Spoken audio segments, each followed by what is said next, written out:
Nyanza, Western region and the coastal regions have been prone to the sickle cell disease areas. I'm grateful that Jotia Red, Novartis and together with the Ray of Hope sickle cell disease documentary are coming in to create awareness.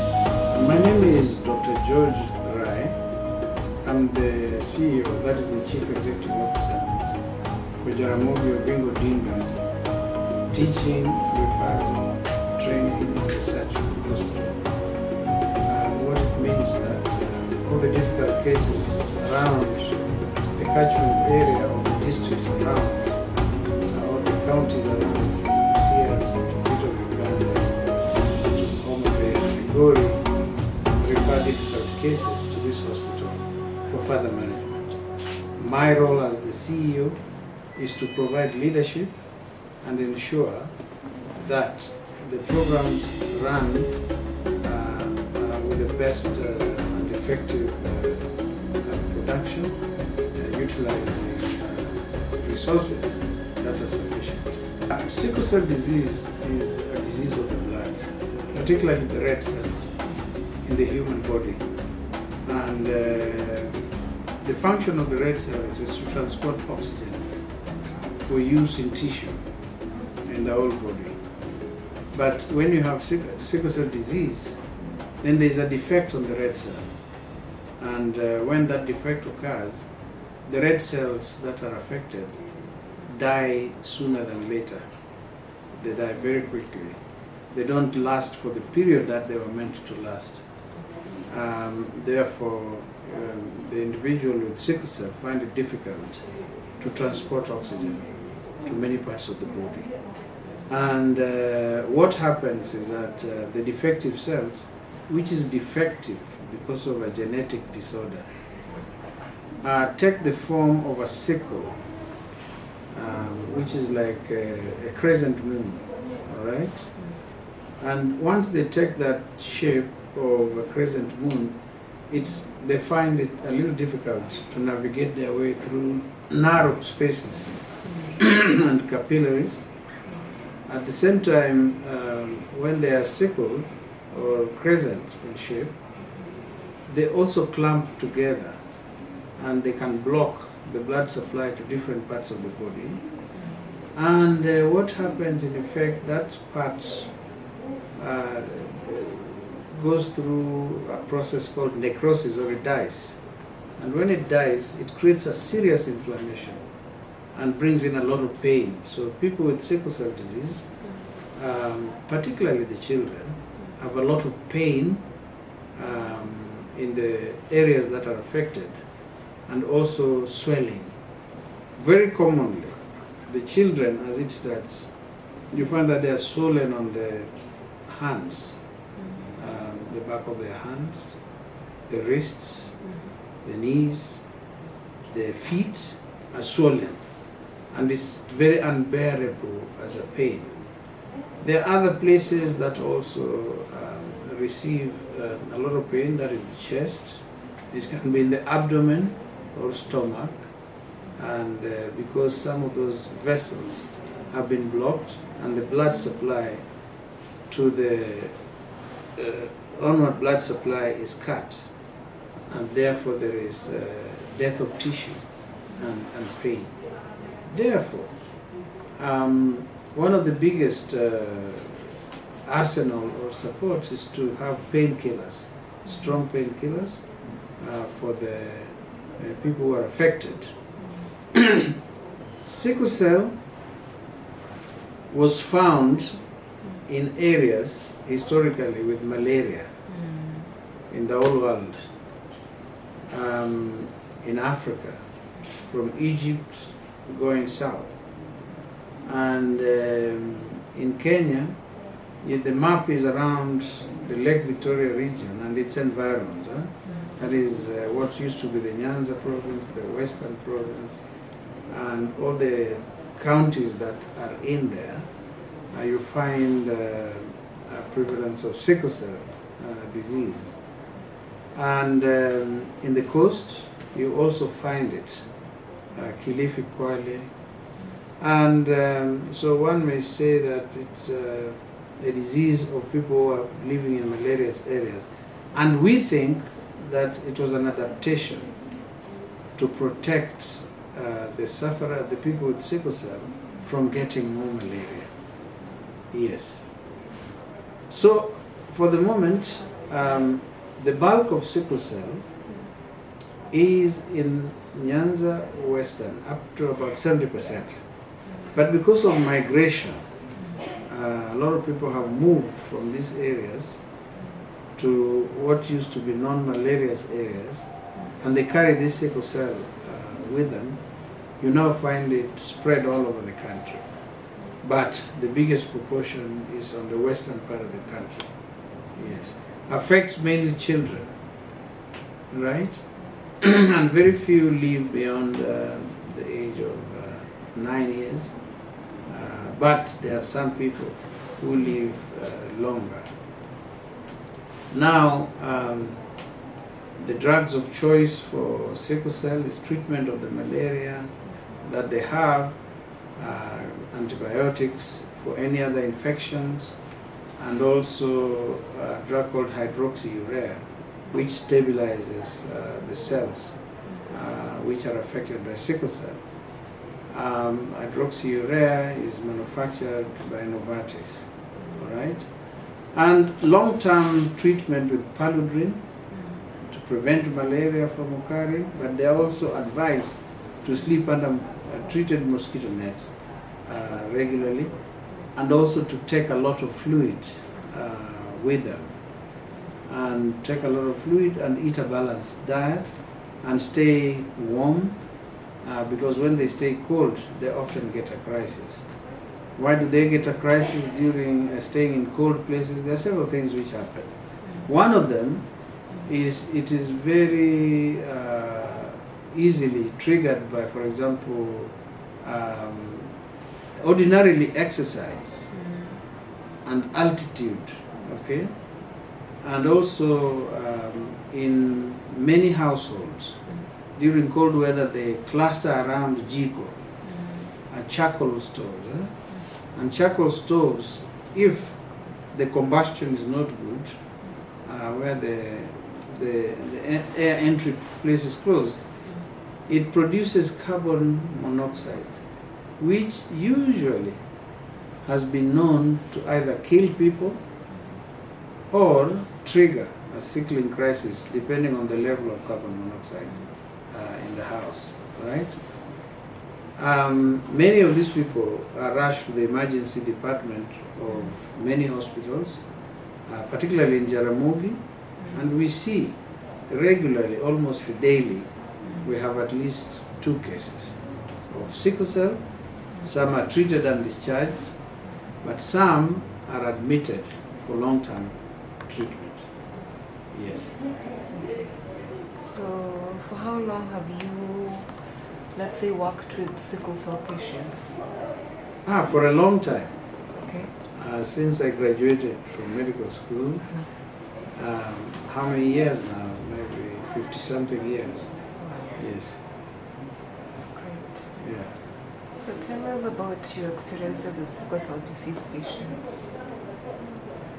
It's a very distressing disease for parents and for the child. You find that those people who are affected usually lose weight because they don't eat properly. They are often in hospitals, and a lot of times you find that their blood goes through hemolysis because it breaks down, and you find that they are yellow-eyed, all right? Yes. And that becomes very distressful, and it's not possible for them to go on with normal life, like play like a child, because playing triggers a crisis.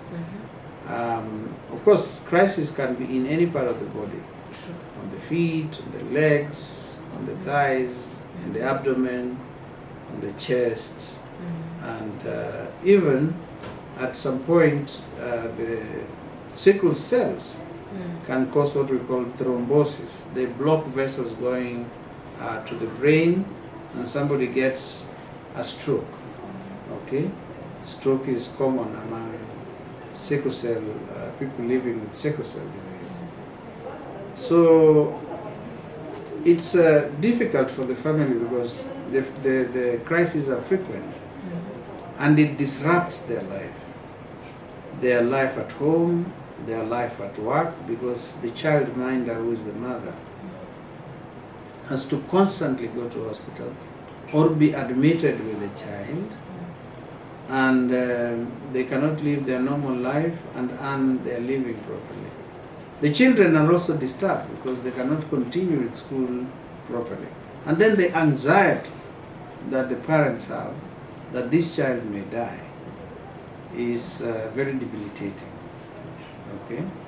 So, but you must remember that many of the sickle cell patients now in our environment do not live long because our management style has not adopted the new methods and techniques, particularly use of early infant diagnosis and strict follow-up with the right medicine and the right drugs and the right intervention. What do I say with the right drugs and the right intervention? The drugs are not that expensive, and in any case, like hydroxyurea, which is manufactured by Novartis, we are in talks with Novartis to work as partners.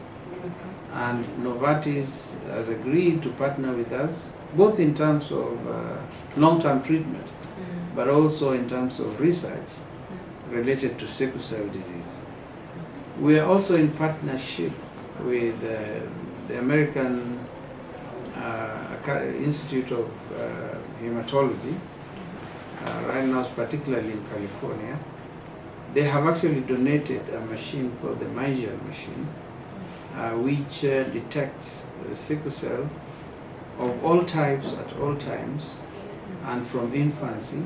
So the preparedness to manage a case results in a good outcome. And many people in the US now live very long and live almost normal lives because of the additional science. For example, they can undergo bone transplant.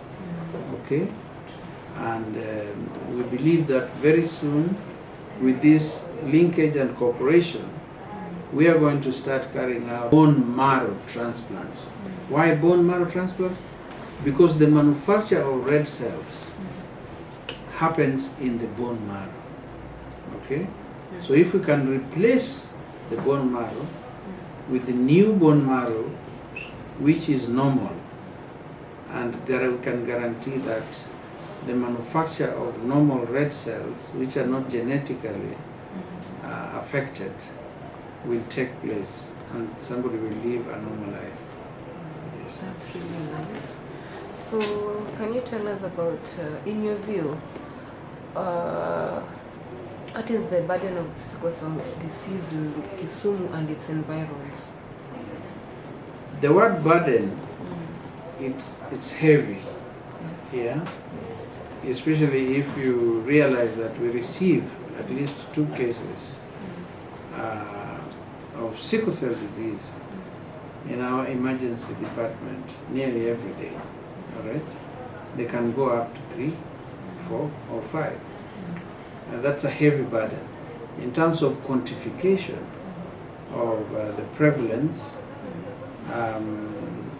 we are calculating that. And of course, with the fact that one has to do what we call registration of all people who suffer from sickle cell to know how many there are and where they are, creating a map within the Kisumu County is something we are working on right now. And we will perfect it with the new Mygel machine, which my colleague Dr. Wonda is working on, and his team. We will have the correct figures and the correct mapping for sickle cell in Kisumu County. Dr. Wonda is a pediatrician, a sickle cell expert, who is working and teaching in JOTRH for the Maseno Medical School.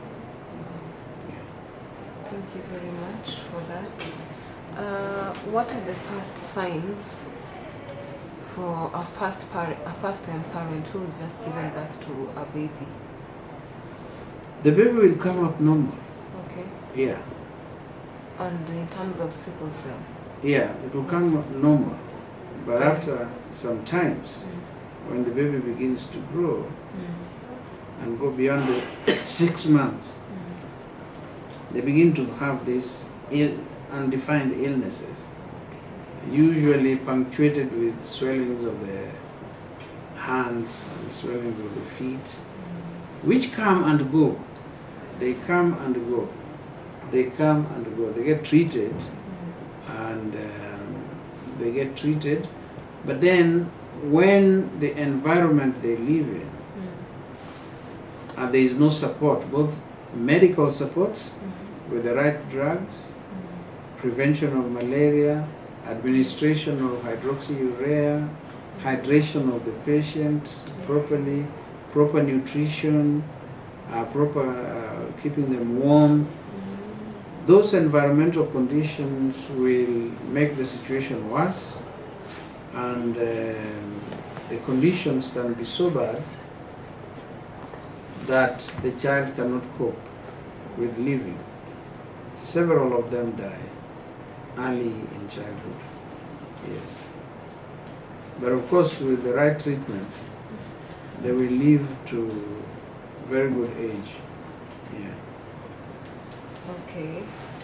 So are there any stakeholders, organizations that are collaborating with you to fight sickle cell anemia? Yes, there are many stakeholders. Okay. First of all, WHO, who is the overall world leader in issues of policy on disease and disease prevention, is very key.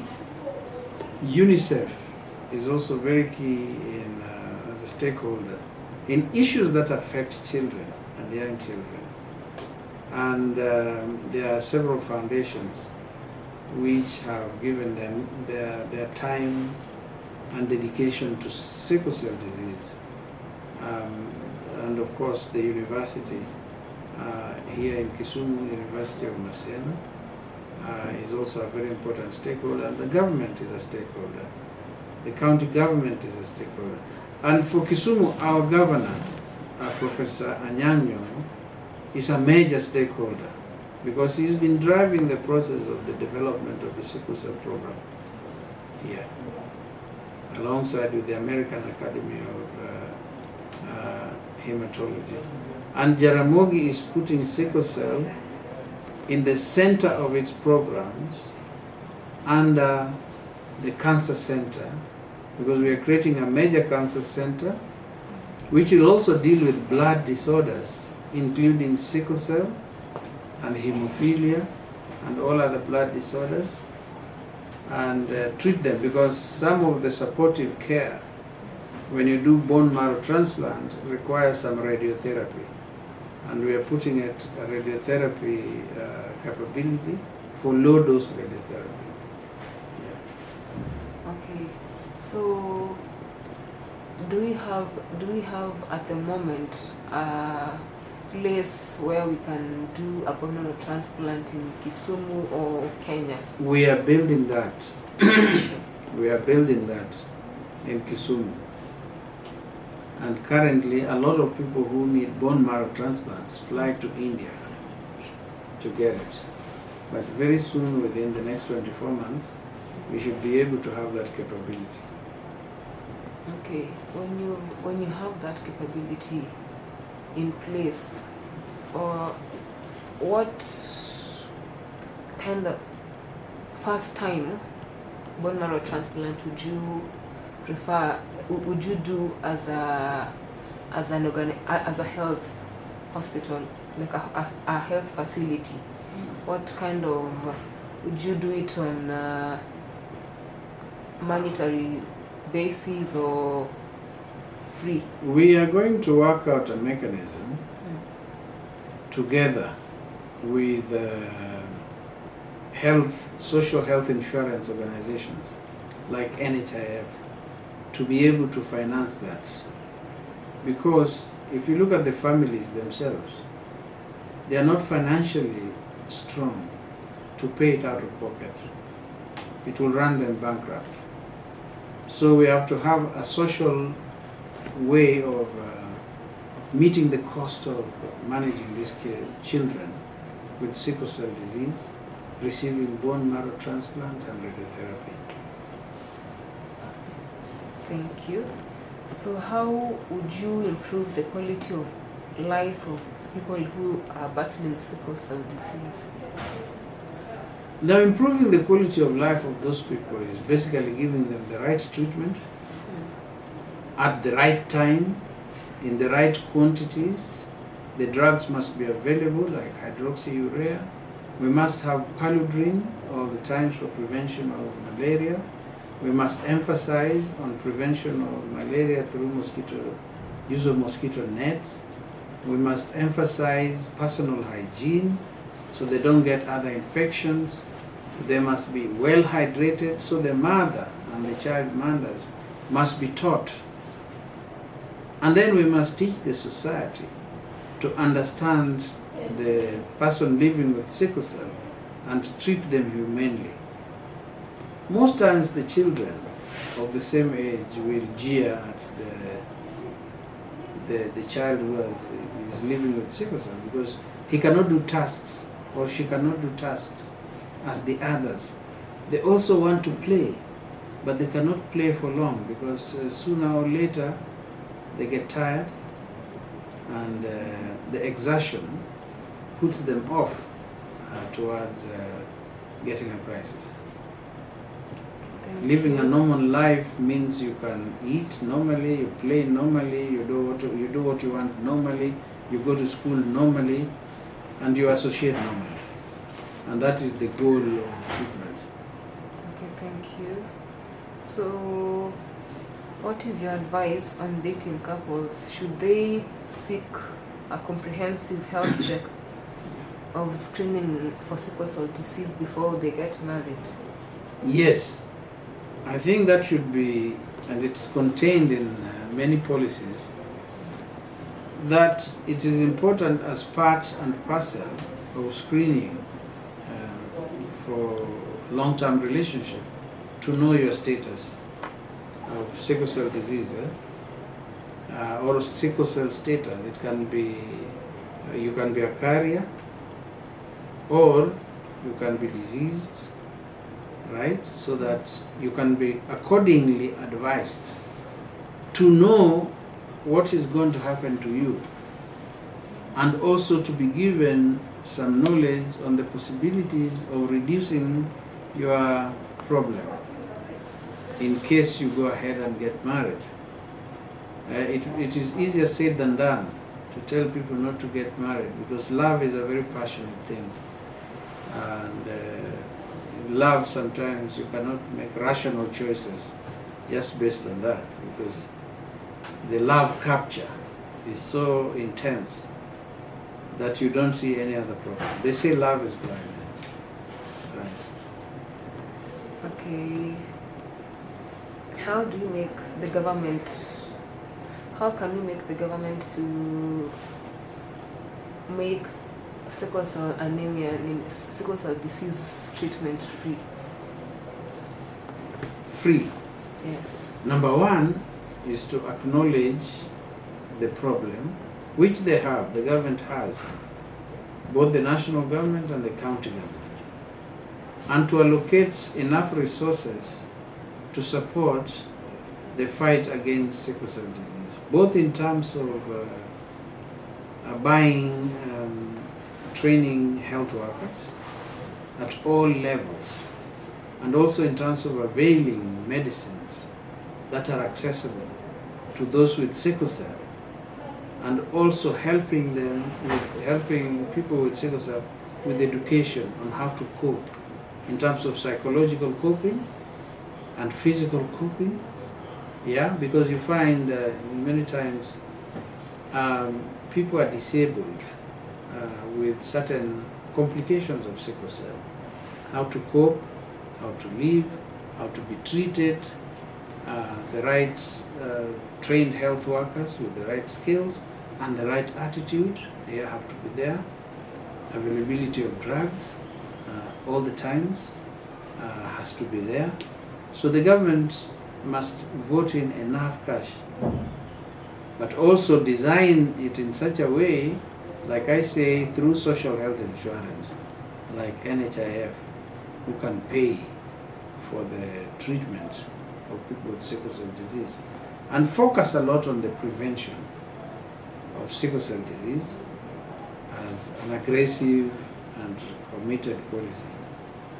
Yeah. Okay, in terms of NHIF, we are not anywhere in the cover. Sickle cell disease is not anywhere in the cover.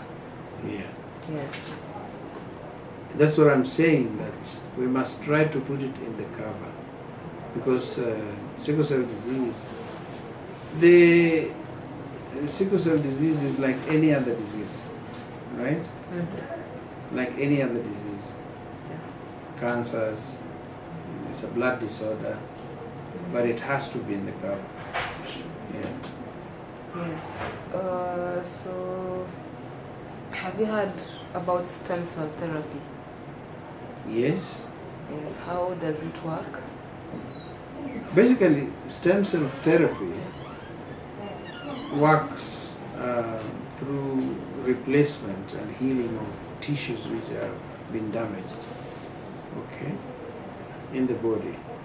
And we don't use it here. It's basically a new kind of intervention worldwide, and is still developing to be perfected. Yeah.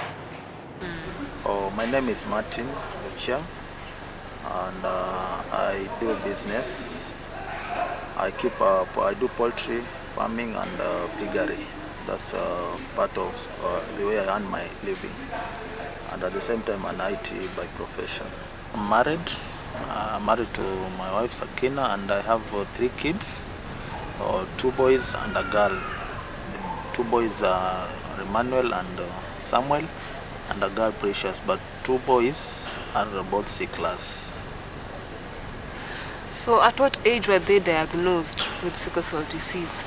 Okay, my first boy was diagnosed in the year 2009, and by then it was way back like 12 years now. Yeah. So, and the second born was born in 2010. And then only immediately after a couple of months when they were diagnosed with the condition. So, how has life been for you with having children with sickle cell anemia?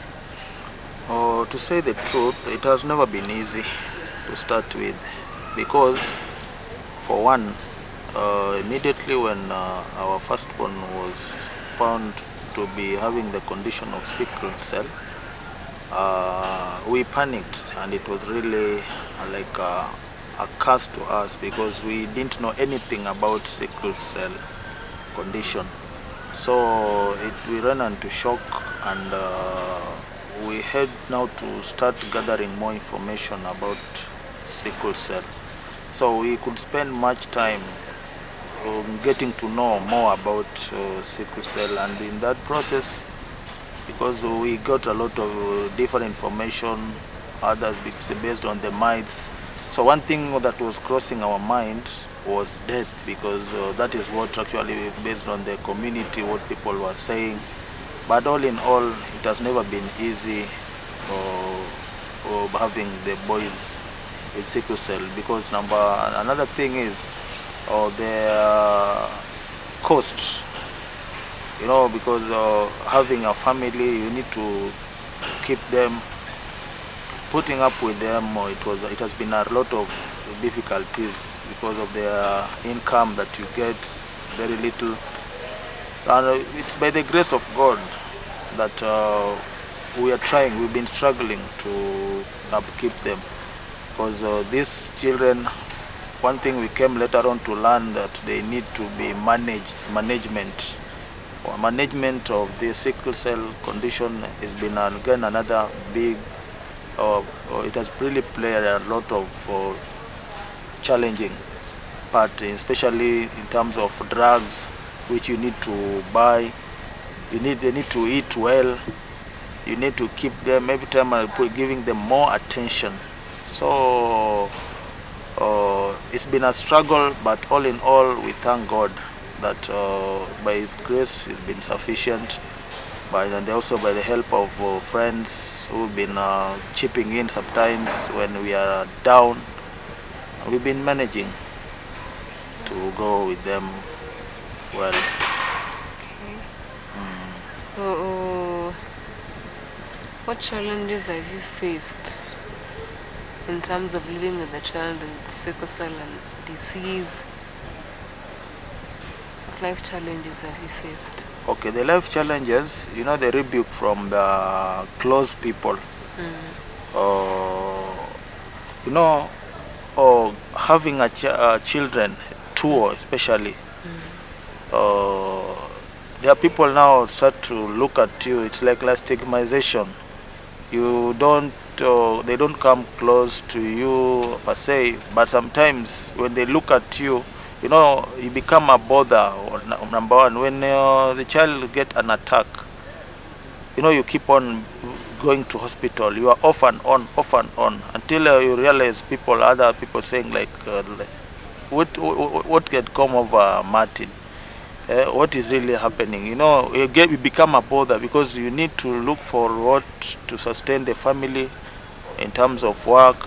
At the same time, you are there in the hospital, and you remember there are two of them. And it's me and my wife who has really been of great support and has stood for me. So the stigmatization is whereby you want help from friends. Sometimes they also shun away from you. So you just struggle, because when a child is admitted, you realize the attack, sometimes they need to be transfused blood, and getting a donor has been again another big task, an uphill task. Thank God for those people who have been sometimes volunteering to give blood, to donate blood. However, with the situation, it has never been easy, because involving a family, one person will give blood. Like for example, told there's a span of time that you're supposed to give blood. So when you donate a blood, you're told now again you have to leave. And if you only rely on one person or two, you will not be sticking to them, because some of them will tell you want to get all the blood out of me, then what will I remain with because of your child? You see, such kind. So it has struggled. It has been a really big. It is stressful when you are getting donor. Another thing is when you are admitted, a patient needs a lot of care. Unlike the other, you can't compare a sickle cell condition with the other. Okay, sickness is sickness, but comparison, sickle cell condition, this is a matter of life and death. When you have got less blood, you don't have oxygen, and this person is prone. Without oxygen, you can't survive. So that is it means you need somebody who the caretaker, whoever that will be with the patient in the hospital where the person is admitted. That is now a child. Moreover, needs to take a lot of interest. So the only person who will understand this patient is the person close to this child. So that is neither me or my wife, or maybe they are getting somebody who will trust. It sometimes become a lot of problem. So those are some of the things that has been of hectic when a child is admitted. And again, with this sickle cell condition, when the child is admitted, remember there are opportunistic diseases. A small infection like flu, you say a crisis, when a child cries over crisis. Crisis comes sometimes chest, sometimes the stomach, sometimes the backbone. Sometimes the doctor has already prescribed something like a drug to go purchase, somebody to send. You say you can't keep on sending somebody out. Come, go get me a drug. Go get me a child now needs fresh fruit to eat, something to take. It's become a lot of stress. So those are some of the things that, as a parent, I've really gone through. but it has been a while. For the experience, it's an experience and a half that you cannot compare that with any other. So, but for the time goes by, we keep on and we keep on learning much more on how to manage this condition. Thank you. So, how is it for the boys in school? How are they coping with school, classwork, missing out? Yeah, thank you so much. That one now, let me highlight something. One thing I've come to learn with the sick. Okay, we normally give them a name warriors. Sickle. We don't always want to just remind them that they are sickler. Yes, they know they are sickler, but we give them another name called warrior. Warrior means they struggle. They don't do things the normal way, but sometimes you give them that opportunity. At school, talking of school, one thing again I've come to learn this condition. I have generally, because I was so far with the 12 years of experience, I've come to learn that people living with this sickle cell condition have a very unique trait. That is, they are smart, number one, very sharp. They are smart because you realize they are at school, but the time they take at school compared to the time they are hospitalized, you realize being in hospital take a lot of their time, because sometimes they go to school in a normal, then all of a sudden you realize a child have got an attack or has got a small infection. You rush the child to the hospital, but when they come back to class, these childs perform. They're above, they top up. So maybe God knows the way they handle these kids. They are smart generally. So at school, what normally we do, we've informed the teachers that the condition that they have. We have informed the teachers that any moment they realize there is a small change, because again they have the mood swing kind of, because sometimes the way you see the child, they keep changing. When the mood has changed, meaning there's something going wrong with them, and perhaps they're afraid of also being bothered to the teachers. One thing I have done is to talk to the teachers to always at least give an extra eye, even if they maybe to link the child with another one at the school. When the moment they realize there is any small thing that has happened, or maybe perhaps is behaving not normally, then to report that matter, then at least we are informed, or we can take that necessary action. But at school, the kids are doing well. Only small, because with the children, they are cheeky. They all have got their normal way of behaving. Okay, they are cheeky like children. They behave like children. So that one I can't just overlook at that.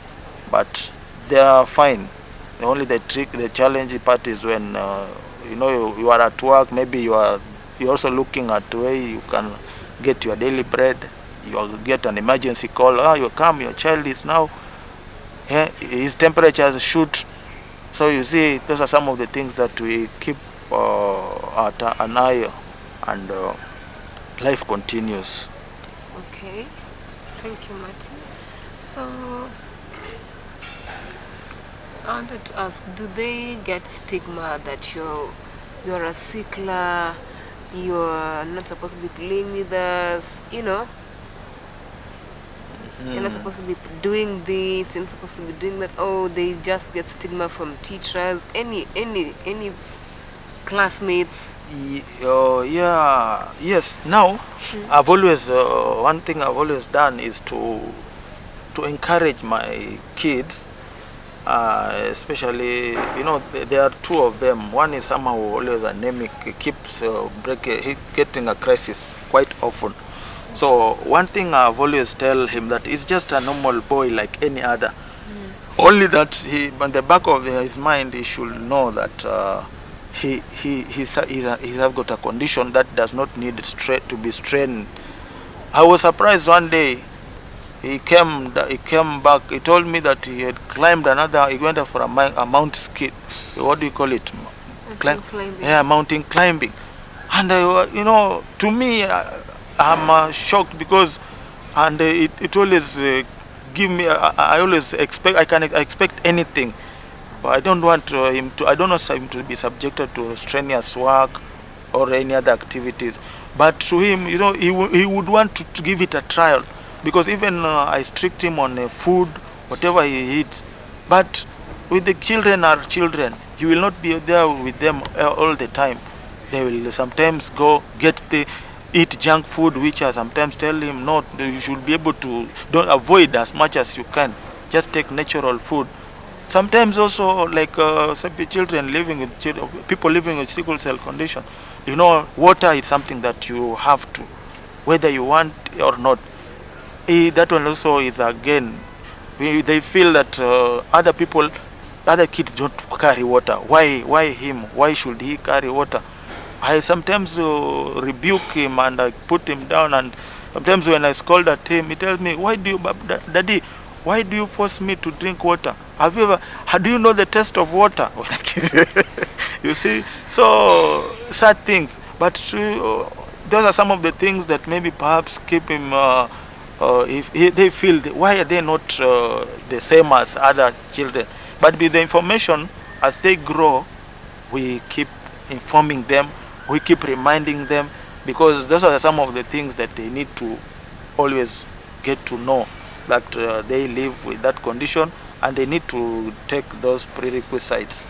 Taking drugs, the drugs that they normally take is pylodrine, hydroxyurea, and folic acid. Yeah, because we introduced them to hydroxyurea the other day because of the continuous attack. So those are some of, and now water consistently. So I know when they grow up, one day they will come to realize that this should be part of the things that they are supposed to take. Okay, thank you. So what are your thoughts about caretakers and parents of the children with sickle cell condition? Yes, caretakers and parents. Okay, one thing I can tell the parents, these children. The first time I realized I have children, I have a child with a sickle cell condition, I panicked, yes. But they are the ones, they have always giving me the reason, the hope, because they're always giving me that hope to keep holding on to. Because any day to me always become a new day, because you expect anything. So when the day is, when you wake up in the morning, you ask, how are you doing? Are you okay? Because I always now change the questions. Because long time I used to, do you have headache? Are you feeling? Do you have pain? You see, those are some of the questions. So which means again, that was to him. It was like, now I keep on talking of the bad things. Let me now change the way, because also to him he felt like, why did he always ask me, am I in pain? I'm not in pain. I'm healthy. Today I'm okay. Why don't you ask me if I'm okay? Changing the way I ask the questions. So what I can tell parents, to always try to see hope in these children, and to give them maximum care. Love them, because whatever they do, I'm sorry to say, they are also stubborn. The people with condition, they are stubborn, but this stubbornness, I came to realize that it is not it's not their wish. What they are going through, the pain they are going through, you cannot explain it. They understand it better. So that pain they go through, then when they look at the environment they live, if you don't give them enough love, then again you are making them become, they misconceive the life, and they misconceive everything. So what I can tell the parents, try as much as you can. Talk to them with love. Show them that they to appreciate everything around them. And the moment you show them love, even the caretakers show these people love. They also realize that they are supposed also to give love, and also they have to know us that people are concerned about them. And again, the other thing I can add is the caregivers, the caretakers, don't give up on these children or whoever. If you are a caregiver, you know, caregiver, maybe you are not a parent, but you know you have somebody who's living with the condition sickle cell. Please, these people are they're just human beings like any other. The only difference here is that condition. So management is very, very important. Managing them, keep reminding them, because even you, normal, I personally, I don't know, I only take water sometimes when I'm thirsty. I remember these people, the condition, they are supposed to take it whether they like it or not. So, and normal human beings are supposed to take 9 glasses. You realize even the whole day I only take only 1 cup. And maybe perhaps if I'm at a cool place, I might not even take water. And now to take an example, just look at the other side. So caretakers, management is essential. Management is it is something that is like, carry it like a Bible. Management, and you will be surprised. People this condition, they live full life. We've seen them. They are we have seen them. The mother, even as I'm talking to Michelle, I'm glad you are you are a living testimony. Yeah, living testimony, like a person living with the condition. And you look, unless unless you tell me or you tell somebody who does not know, but you are now aware and you have got full life, you see. And we have older people are living full life. If you talk of maybe, my life will pass, somebody with a sickle cell, their life will be cut short. No, that even people that they are born today, they die today. How many people die and live so much in the world? We are just death is leave it to God. But let's know how to help these people living with the condition, how to manage that condition. It's an important part. And if you manage it well, then all is going to be okay. I am Pauline Odhiambo. I am a nutritionist in one of the facilities around.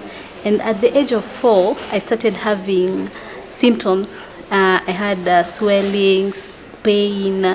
And so my parents were scattering for a diagnosis they couldn't understand. And several misdiagnoses were made. But finally, at the age of 8 months, they did the HB electrophoresis, and it confirmed that I had sickle cell disease. Life with sickle cell disease isn't easy, but it's manageable.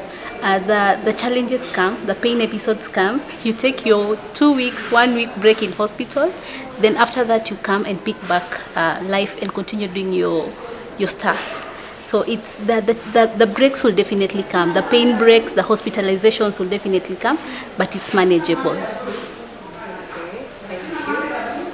So have you faced any stigma at work, in the office, in school? Yes, because sickle cell disease is still not a disease that has been widely publicized and widely known. Stigma is still there. One vivid experience that I remember is one when I was in primary school, I think class 5. So we had these, it was time for the music festivals. So I decided to go and audition for the music festivals, and we had the practices, and then on the day of the audition, I happened to have been selected to join the team. So I went home knowing I had made the team. Then the next day coming, shock on me. So 2 of my classmates went to the music teacher and told the teacher, "This lady you picked, she will faint on stage and we will all lose the marks." So actually that is how I didn't make the team. But I think that definitely made a toll on me, and I stopped auditioning or doing anything of that sort. But I have learned, as I have grown, I have learned to accept. I have learned to also not argue with others who don't need to be argued with, but educate those who need to be educated on, and spread the gospel, you see, to take away the stigma. Thank you. For them to know that sickle cell disease exists. Wow, great. So awareness can be created in very many issues, but number one, we have to agree that we have not given this disease the attention it deserves. It starts with me and you. It starts with spreading the gospel where we are. It starts with moving on now to the duty bearers. What is the government's, what can they do to make it known? You know, we are still having very many cases of new diagnoses right now because people do not know their HB type. So I'm a carrier, I'll get married to a carrier, and we'll have a sickle cell child. And after the diagnosis of the child, this is when we start thinking, where did it come from? So we have to educate our society to know what this is: sickle cell disease, this is sickle cell anemia, this is how it comes, this is how it gets to a person, this is the diagnosis, and it starts from us. We have to know that your friend has to know their HB type. For me, I have made a criteria that you won't date me if you don't know your HB type, because definitely I don't want to give birth to a sickle cell child. And also I am spreading awareness. The next, it goes to the government. What can the government do?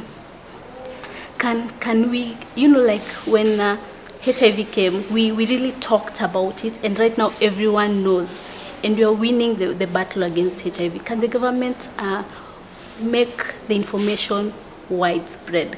Can the government set funds towards this disease?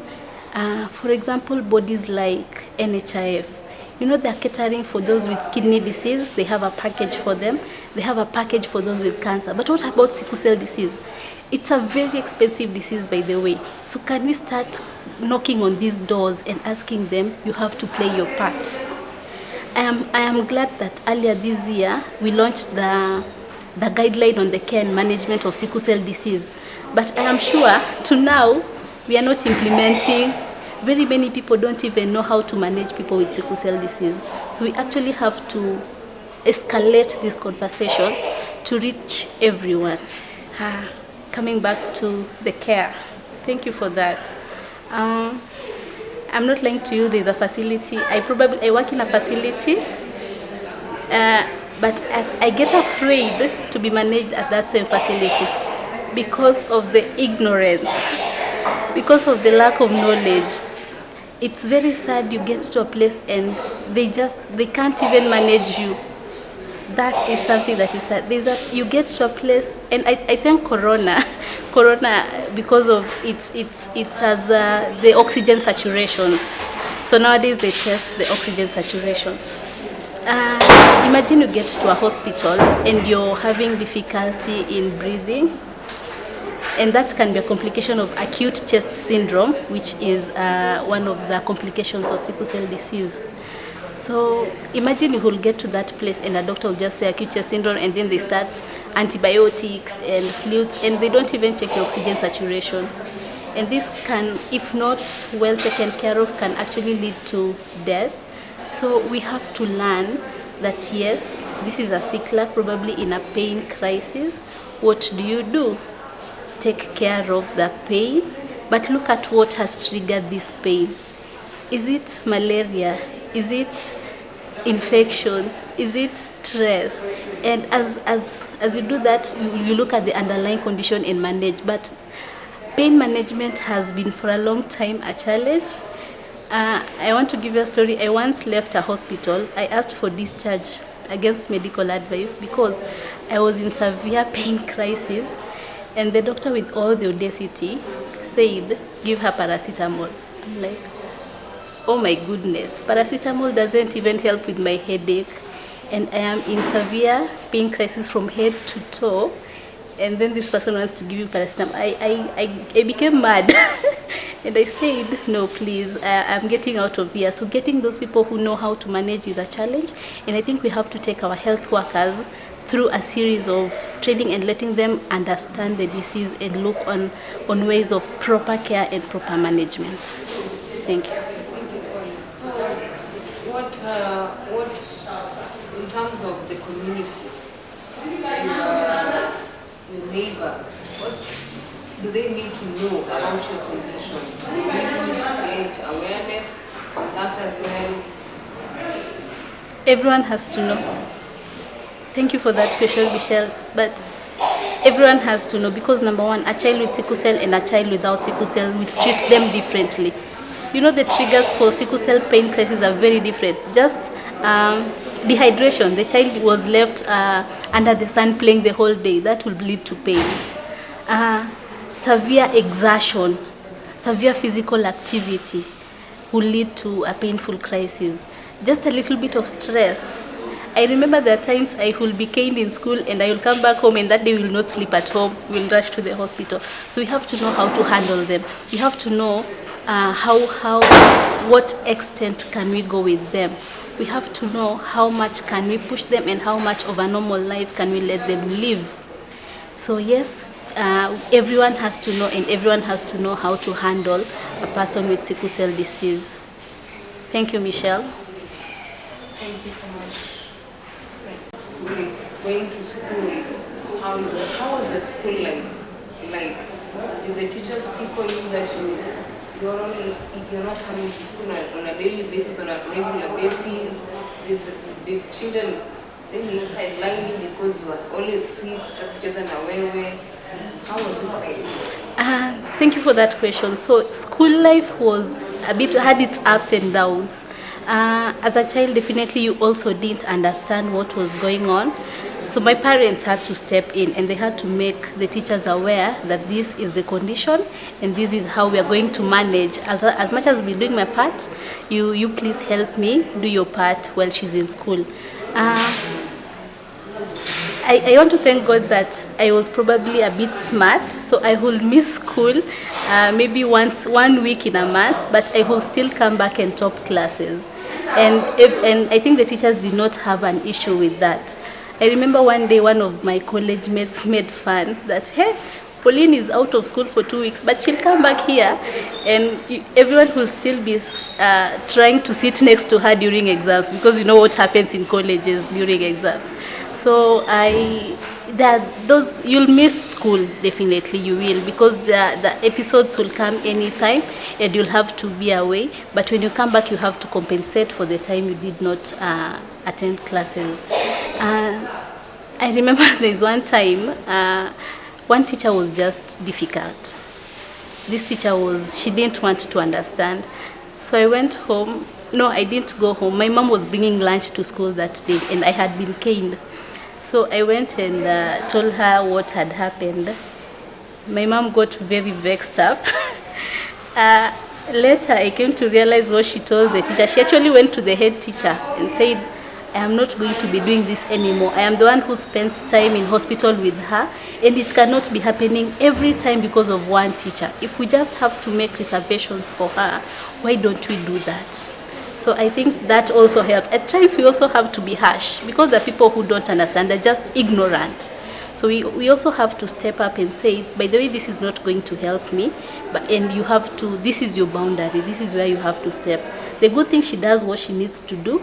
So if you don't have to overstretch the boundary for her. That also comes to life right now. As a warrior right now, I know where my boundary is. And I will not let someone get to a place that is going to take me to hospital. I like how life goes. And you know, those hospitalizations episodes are setbacks. And you don't want those setbacks in life. And I know my triggers. I don't accept pressure around me. Nimesema mimi pressure nimeachia pressure cooker. So if you want to bring pressure, you look for somewhere you're taking them, because you're not going to take me to hospital. So I know the boundaries I overstep, and I know how to interact with people nowadays. If you want to bring pressure, I tell you, I cut you off actually. Yes. How has dating life been for you? Michelle, you had to go there. Okay, dating life is not, it's not easy. It's not easy because we still have to change the society. But there's one thing I have always upholded that has helped me. When you start telling me I want to be a friend with you, yes, we will become friends, but what next after friendship? Then once you tell me I need to date you, I need to court you, I will ask you, you know, I have sickle cell disease. That is I have made it plain, because there are no needs of keeping it to yourself, and then it's going to cause heartaches in the life after. It's going to cause heartaches mbeleni. So I have just made that plain. Anyone that comes to my life knows, and we move from there. What do you think? Do you have, before even you know your HB status, do you have family around who has sickle cell disease? That is a red flag for me. If you tell me yes, my friend, I'm not dating you anymore. But it's something that we can overcome. Yes, there are those who genuinely love you for who you are, and we appreciate them. But you know, as much as you're going to love me, there are also things I have to look at. I'm not going to agree for any Tom, Dick, and Harry to come into my life. So yes, there are those criteria that someone has to be. That is why I'm still single. I'm not married. Being single is not married up to now, but it's a journey, a roller coaster. It has its ups and downs, and it's still okay. Myself, I'm Rehema Ugutu. I'm 38 years old. We are 8 in our family, and I'm the 6th born, and I'm a sickler. Yeah, I'm a mother too. Okay, it has not been easy being a sickler. And being a sickler, first of all, from my younger age, I used to stay with my stepmother, not my real mom, at age of 2. When my father realized I was a sickler, he took me from my mom and started staying with me together with the stepmom. So it has not been easy. Yeah. So at what age were you diagnosed with sickle cell disease? I was diagnosed with sickle cell at 6 months, or around 8 months, not 6. At 6 months is when I started having the symptoms, but my mom didn't know what was going on. So I was diagnosed at 8 months when I started having swollen wrists and crying a lot. Temperature was high at the time, and then I was having jaundice. So they took me to the hospital, and that's how they came to know I was having sickle cell disease, genotype SS. Yeah. So you mentioned that you have a child. How did your husband react, or how did he get to know that you have sickle cell disease when he met you? When you guys met? At first we started as friends. We became friends for 2 years, and for that 2 years, your friend has to know what is going on with you. So he used to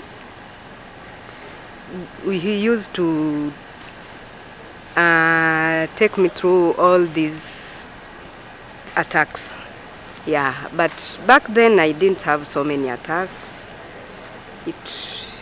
Ilikuanga once. Yeah. So there was a time when we started staying together. It was not really staying together, but he used to come a lot. So that time I got an attack for the whole month. So here it's like God was putting him on a trial, you see. So he was the one taking care of me, and together with my younger sister, he was there for the whole month. He paid for my rent. He was the one catering for my medication. So he saw everything. He didn't run away. So it's good to start as friends, and it's good to come clean, yeah, before starting a relationship. What advice can you give to warriors who are waiting on God for a marital partner? It's good to wait. It's good to wait. We should not rush. See, You can rush and meet somebody who is not ready. The advice I would like to give to warriors is that they should wait for the right partner, because not everybody is ready to take care of you. Not everybody will understand what you are going through. So you have to wait. God's time is the best, I can say. Because if you rush into a relationship because you feel like you are desperate, you want to get married, it won't work. Instead, you will be the one who will suffer.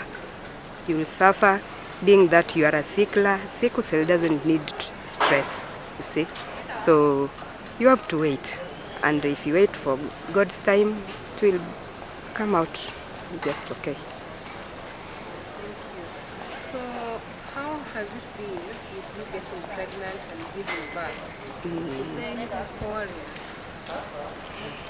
Getting pregnant is another problem, but you know, for getting pregnant, each and every woman has her own complications, you see. I may get pregnant, I may go through the pregnancy without any problem, and another person will have to suffer, you see.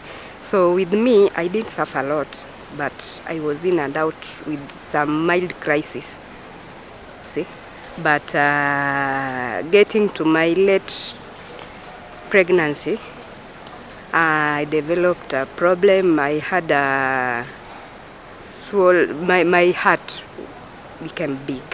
So the doctor had to do a cesarean to take out the child. So my child was born prematurely at 8 months, exactly 8 months.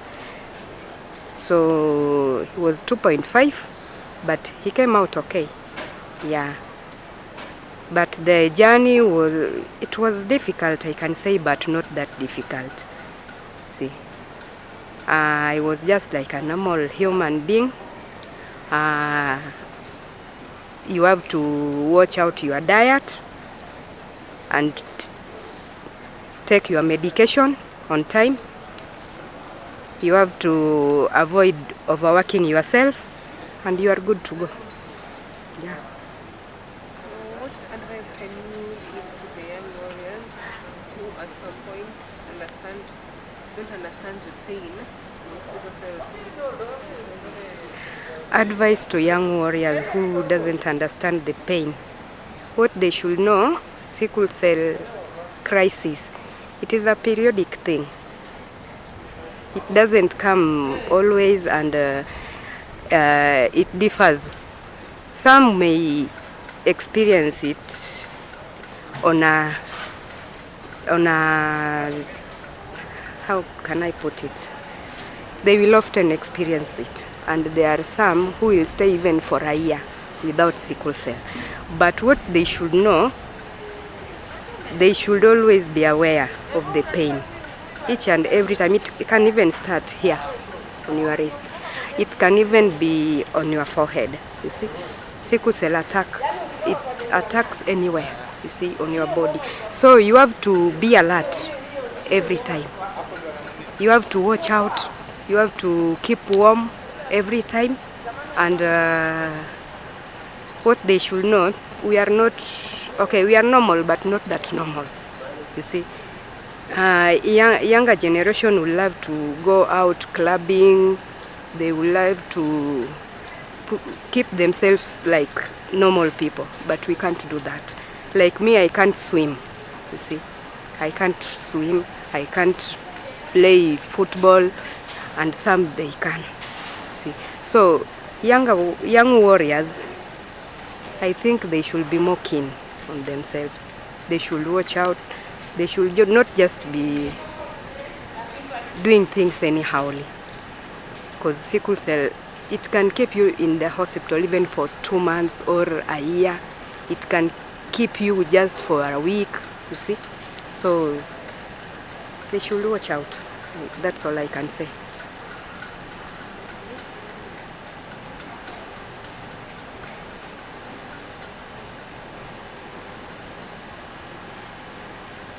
what do you think the government should do in terms of sickle cell disease? Like creating is it creating more awareness, or should just be more involved in this? I think the government, what they should do, they should get involved. Yeah, they should get involved, and NHIF, the cost, I think they should reduce for us the cost, because some of us warriors, we don't work. Yeah, because nobody would love to employ a sickler, knowing today he or she will be at work, tomorrow he won't be there, you see. So many of us can't cut the cost. So they should think about how we can pay this NHIF thing, and sickle cell should be included in the cover. I think they should help us too to create more awareness on sickle cell, like they do with the HIV and cancers, you see. And the drugs too, they can put it to at least cost effective to us. Yeah.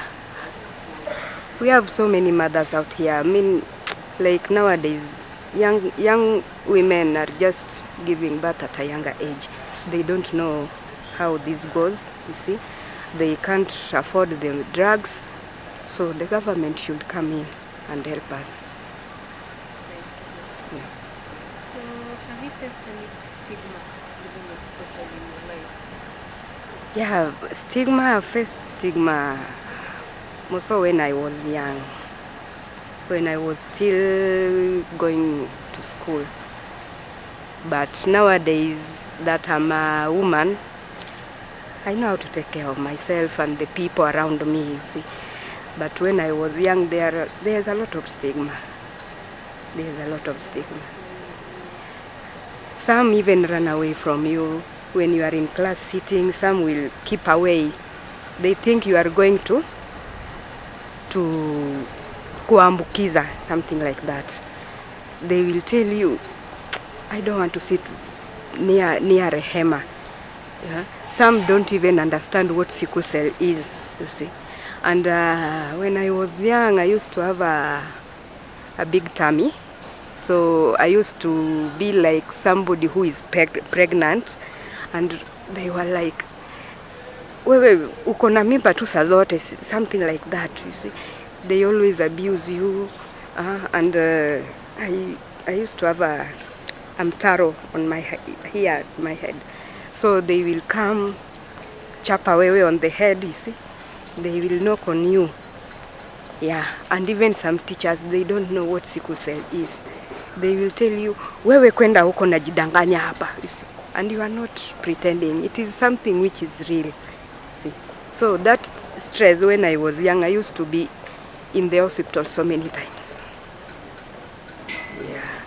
So what do you think should be done in terms of putting awareness in the community, the school, the education facilities, and the hospitals, that people should know it or something? I think creating awareness in schools is better, and even in hospitals is even better, because in hospitals, when you go there, some doctors, mostly in our hospitals nowadays, they are more interns. They are the ones taking care of us, you see, and they have no experience what is sickle cell. So you have to take them through that journey. You have to show them I'm always being treated like this. I always use this drug. When it is like this, I use this, you see. So you have to take them through that journey, is when they will understand you. Some, if you take them through the journey, he will tell you, kwani sijui kazi yangu, you see, something like that. But see, they don't know their work. You just have to help them for them to help you, you see. So we should create more awareness so that they can be more educated. And to our teachers back in the schools, our children, our sickle cell warriors, they are suffering, you see. Many teachers do not know what is sickle cell, So we should also create awareness and also to the community. They should know, because younger parents, some of them believe sickle cell is not a disease like cancer or malaria. They believe it is a satanic disease. If you tell them this child, she can be having a sickle cell, he will ask you, what is sickle cell? Hii ni ugonjwa ya kishetani, iende pepo mbaya. But he doesn't know, or she doesn't know, the child is the one who is suffering, you see. So we should teach them how they can come through all these, see. Yeah. My name is Janet Omulo. I am a retired teacher and a widow. My daughter, who has sickle cell, is the fourth born among the four. I have 4 children, so she's the fourth born. Yes. It has not been easy. She was born a very healthy child until she got to the age of 3. When we one day found her jaundiced a bit, she looked yellow in the eyes. Then we took her to Kenyatta and she was diagnosed with sickle cell disease. It has not been easy for us, but we thank God for the far He has brought us.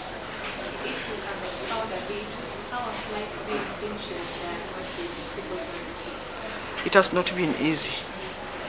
We have been struggling, being a single parent and a teacher, a primary school teacher for that. Financially, it has drained us. It has not been easy for me because there is a gap between her and the person she follows. So when she was now facing serious crisis between that age 3 to about 15, I could have sleepless nights because when she's on crisis, no sleep. And the other children were in high school. So it was quite draining, especially financially. But God saw us through. We had cooperative neighbors whom we could knock on their doors and help us get means to the hospital even in the middle of the night. And we had been told on how to handle her. So we were trying our best to keep with the diet, to put some simple medication, especially painkillers, in the house, and we were giving her light duties. And for that matter, I made sure that in primary she went to the school where I was, so that if anything happened during the day, I was there for her. And even in high school, she went to a day school. She only left when she was going to college in Nairobi. But God helped her. When she was in Nairobi, she hardly got that crisis. She got it only once. Yes. So what advice can you give to parents who have children living with sickle cell disease? Sickle cell disease is just like any other. It needs one to know how to go about it. And once we have learned, you go to a doctor, you ask for explanations, you ask for what can be done in a case. Then when that is done, we can manage at home. Many times we manage Michelle at home, and we rarely go to the hospital, especially after the age of 15. Yes. So I would want to tell parents with children who have sickle cell that it is manageable. Have courage, be there for the child, follow the directives from the medical people, and keep the child close.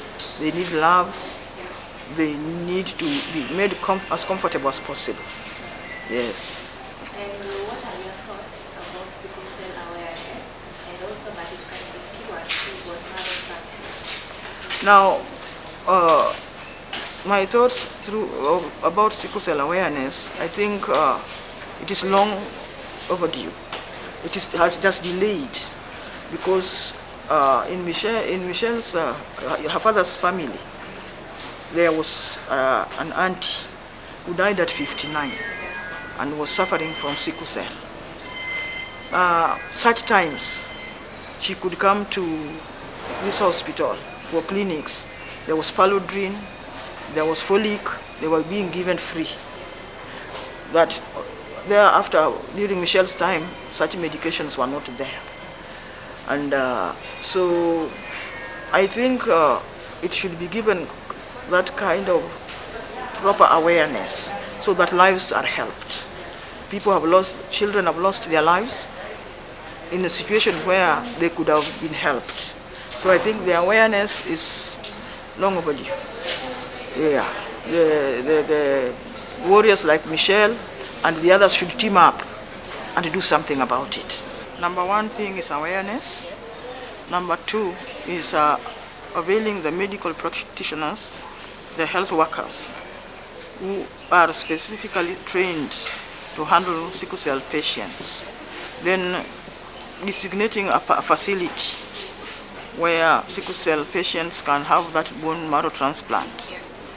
And medication should be available at affordable prices. Yes. I am Dr. Bernard Awonda. I am a consultant pediatrician. I'm also a lecturer at Maseno University.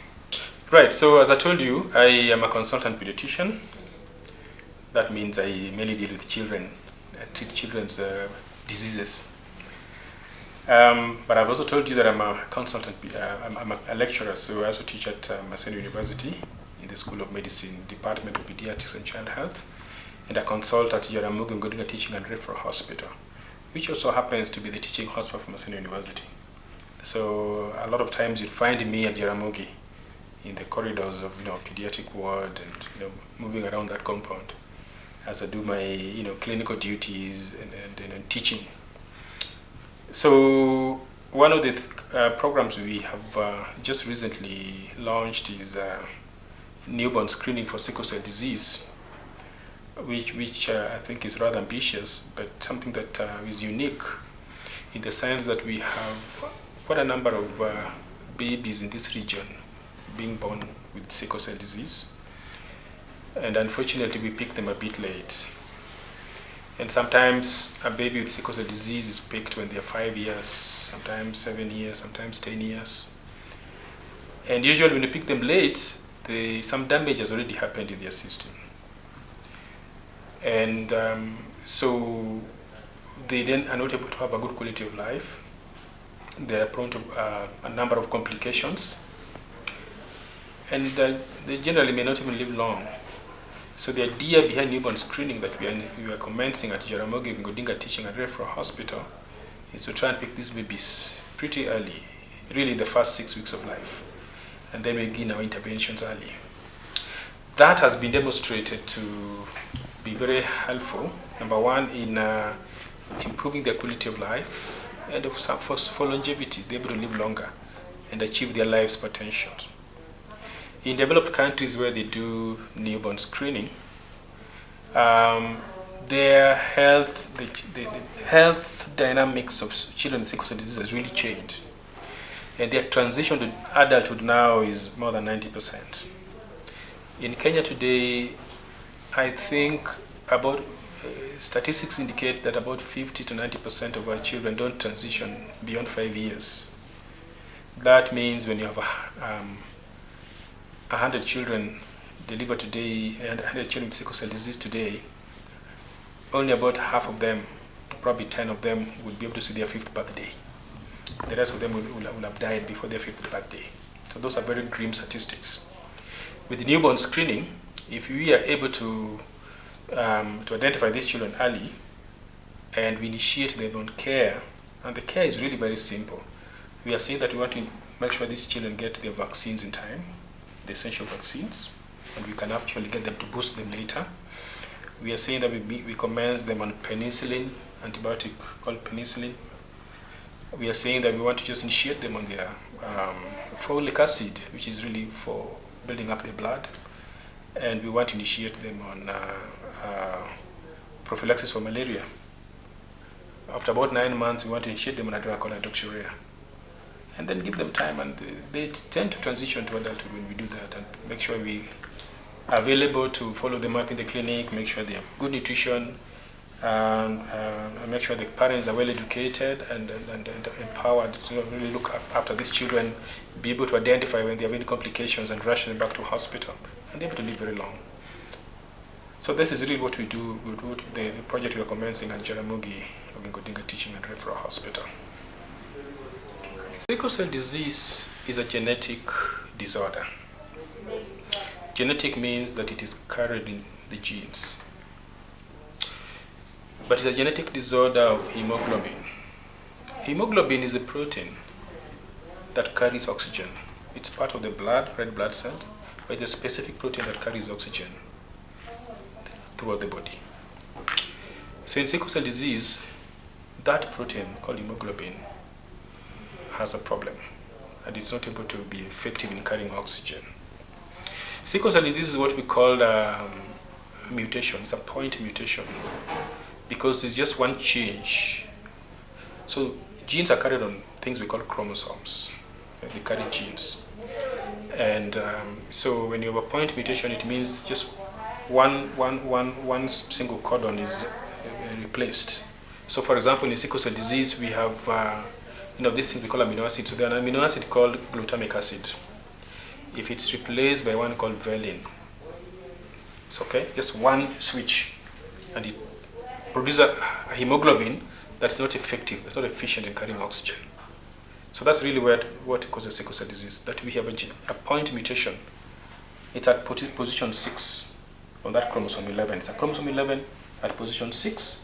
Glutamic acid is replaced by valine. So what the body then ends up producing is a hemoglobin that is not effective. It's called hemoglobin S. So this hemoglobin S, when you subject that hemoglobin S to less oxygen, where, for example, if the patient is exposed to, say, an infectious process, any infection that causes the oxygen to go down, or if the child does a lot of exercise, where that means they spend a lot of oxygen and the body becomes a bit acidotic, or if they get dehydrated, for example. Any of those, so we go to mountainous areas where that is so high and the oxygen levels are very low. So all those can trigger. And that hemoglobin S then assumes what you call a crescent shape, like a C shape. With that shape, it cannot transport oxygen efficiently, and it cannot go through the smaller blood vessels. It will actually just clog them up and stick there and even break. A normal red blood cell is like round, okay? It's like a round, like a ball. And because of that shape of a normal red blood cells, it can be able to squeeze within very small blood vessels called capillaries. It can be able to squeeze there and go beyond and carry oxygen. And a normal red blood cell will survive for about 120 days. That's 4 months. When you have a sickled red blood cell, the one that is crescent shaped or C-shaped, it barely survives for a month. In fact, mostly within 2 weeks, it's broken down. And the body has to find a way of replacing. And that's why people with sickle cell disease tend to have anemia most of the times. And because this red blood cell is breaking down, it produces a chemical we call bilirubin, which stains them. So that's why the eyes also look a little yellow, okay? Because this red blood cell is breaking down, and one of the products of breakdown of red blood cells is bilirubin. That bilirubin makes one looks yellow. And when you have a lot of red blood cells breaking down, what we call hemolysis or hyperhemolysis, then they become deeply jaundiced. That yellowness of the eyes and body is called jaundice. So the person comes deeply jaundiced. That is their red blood cells are really breaking down, okay? And it's, of course, in those situations we have to intervene, because the body then is really deficient of oxygen. They start feeling a lot of pain all over the body because the body is not receiving sufficient oxygen. Right, so that's really what sickle cell disease is, that we are talking about a genetic condition, a point mutation, but we also say it's autosomal recessive. Now I need to explain that a little bit. Autosomal recessive means, so these conditions are acquired from both parents. For a child to have sickle cell disease, it means both parents must have that mutant gene, that hemoglobin S, okay? So the mother has to produce one, the father produces the other, so they are actually in pairs. So that's a baby we say as a sickle cell disease, right? And what we call sickle cell disease again is it's not just one condition. and I think I need to explain this a little bit. What we call sickle cell disease is actually a group of conditions. And I know your interest is probably in what we call sickle cell anemia, which is double S, isn't it? Hemoglobin double S. We call that homozygous sickle cell disease. That's what I'm sure you're interested in. But the other forms of sickle cell disease, you can have sickle cell hemoglobin SC, so it's a C, where the one parent produces hemoglobin S, the other one produces C. So that's called SC. You can have SD, you can have others we call beta thalassemias. So you can have hemoglobin S, beta 0 thalassemia, hemoglobin S, beta plus thalassemia. So those are all other possibilities of sickle cell diseases, okay? So we have several subtypes in what we call sickle cell disease. But the one I'm sure you're interested in is the sickle cell anemia, the homozygous sickle cell disease, hemoglobin S, double S, isn't it? Yes. The experience is actually mixed, but mostly it's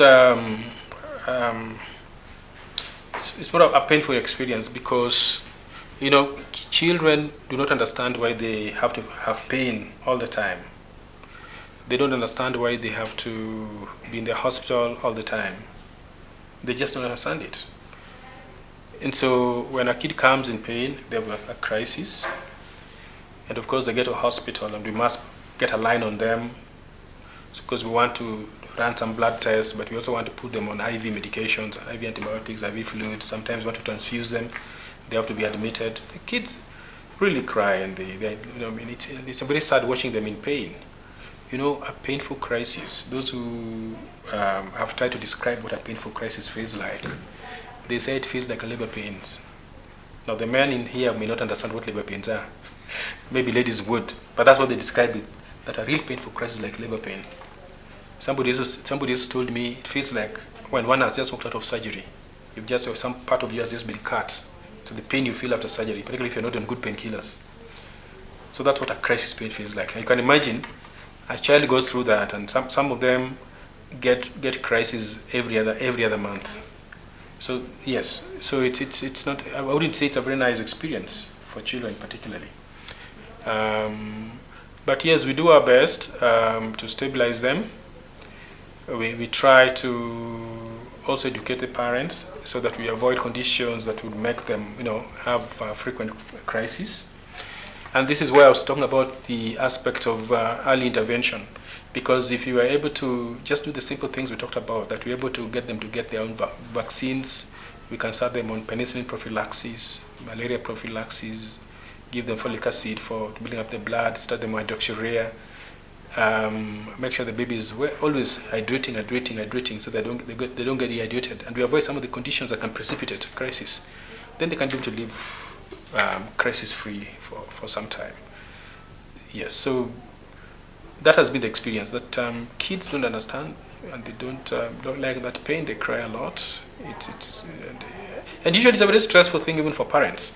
You see, there are parents who even have 2 children, 3 children with sickle cell disease. You can imagine what they go through. And sometimes one of the parents has to sacrifice their work so that they stay home taking care of these kids. Because at any one time they're in the hospital with one or the other. And almost every month the parents are in hospital with one child or the other, admitted with one of the other complication. So it's tough for the kids. You find that kids, for example, are not able to play, and kids naturally want to play with the other fellow kids. They want to be out there to play soccer or run around, So you have this child, you're telling them, because of your condition, we don't want you to play soccer, we don't want you to run around, we don't want you to go skipping and doing these dangerous things. They don't understand it. They'll cry and they feel that you actually deny kids what make them feel like they're having a good quality of life. Okay? Some of them have to miss school, and often they do because they're having a crisis, one the other, and the kid is not able to go to school. You can imagine what that portends for their future potential. Yeah. So it's a painful condition to manage. Treating sickle cell disease, whichever way you look at it, the fact that somebody has it is already bad enough, because we know the life trajectory and we know the complications that at one time or the other they get to experience. So that any case of sickle cell disease in a child is sad enough. But having said that, Sometimes they come with sickle cell disease plus other diseases, or what we call comorbidities. So then that makes it really complex. Because I've seen a child, children really, who have sickle cell disease and also is HIV infected. So that means they have to be on their medications for sickle cell, they have to be on their antiretrovirals. And you can imagine the burden, the burden, that pill burden that they have to take every day. So you have a 2-year-old, 3-year-old that has to be on ARVs and have to be on their medications that be on, and they get crises. I have seen children with sickle cell who also come with cancers. There's a particular cancer called bucket lymphoma. Okay, so it's one of those cancers that are very common in children, and it's seems to be fairly common in the Lake region. Okay, so I've seen a number of them who also come with cancers. And so you have to take care of the cancer and take care of the sickle cell, and you can imagine how difficult it is for them. And really, children with sickle cell disease can get any other condition. The thing to understand about sickle cell disease, that it can complicate any system of the body. Almost all the systems of the body can get complications of sickle cell disease. Right from, you can start it from the feet coming up, you can start up, going down, and almost all systems get affected. And that is very painful, because it can affect the brain. Those crescent-shaped red blood cells, or the sickle red blood cells, that only cannot go through small blood vessels. So even if that happens in the brain, and they clog up the vessels that have supplied blood and oxygen to the brain, then you get what you call ischemia and a stroke. That's when somebody has gotten a stroke, because the brain was deficient of oxygen, blood supply. So they can come with strokes, and strokes can manifest in different ways. Some people get very bad strokes, they're not able to walk again. Some of them will walk, but they have a difficulty. I've seen children who got stroke and they get a right-sided stroke. That means one side of the body becomes weak. And this is a child who was like one girl I'm following up who got a stroke when she was already in class 4. She had learned to go to school, she was using her right hand for writing. Then she gets this stroke that affects her right side. And the right side remains weak today. She's able to walk now, but the right side is weak. She cannot, so she has to learn to write with the left side at level class 4. So that's just one example. Right in the heart, you can get complications. The same clogging of vessels can happen in the heart, and you get ischemia of the heart. And sometimes they get the heart getting dilated, and the heart can fail. The lungs can be affected, or even your bones. Even the bones will be affected. Sometimes the bones of the thighs, the bones of the hands can be affected. And because the blood vessels that supply the bones, what makes the bones grow and the bones are alive is just because they also get supplied by blood vessels. If that doesn't happen, they also get infections. Infections like dead portions of your tissues, okay? If you cannot get blood getting through and oxygen getting through to your tissues, then they go through what we call infarction, ischemia and infarction. That means that those parts become like they're really some sort of dead part of the body, okay? Unless that is corrected very fast, that infarct can stay longer. Maybe cause more or less like a long-term damage. And so bones can also have that, and they can get these continuous bone pains, and some of them have gotten infections right in the bones, what we call osteomyelitis, and they've ended up in surgery. Call it the orthopedic surgeons who go and take care of those bones. It can affect your eye, your vision, okay? Can get your hearing, and the hearing can be affected. It can affect even the reproduction of both men and women. It can cause impotence in men. One of the things that can also happen in men, not just adults but even kids, boy child, is that they can get a permanent erection of their penis. That can happen in the sickle cell disease. One of the commonest causes of permanent erections. Remember, this is an erection that's not sexually related, because you can find that in a 2-year-old or a 3-year-old as well. Okay? We call that in medical terms rheapism. So permanent erection. Sometimes you give medications and we're able to take care of that, and sometimes it doesn't respond to medications. You have to go through surgery. Okay? So as I said, it's basically all systems of the body can be affected. When you talk about SS, of course you mean the homozygous status, sickle cell disease or sickle cell anemia. Let me just put it this way, that if one comes from areas that we think are high burden areas, I think it's important that we go through premarital testing and counseling. Even if you didn't know your status, it'd be nice to do that.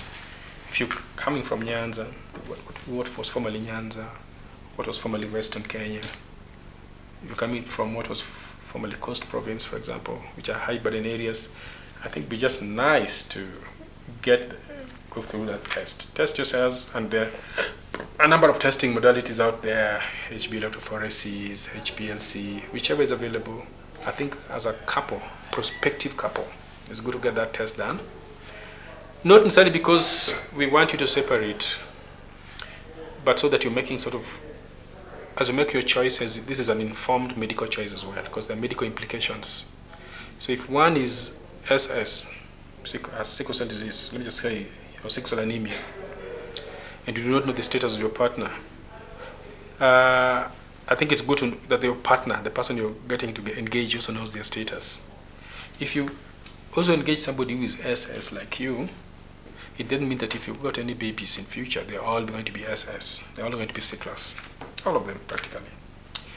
But if you got somebody who's a carrier, so one is a sickler, one is a carrier, it then means that 50% of the babies you got are going to be carriers.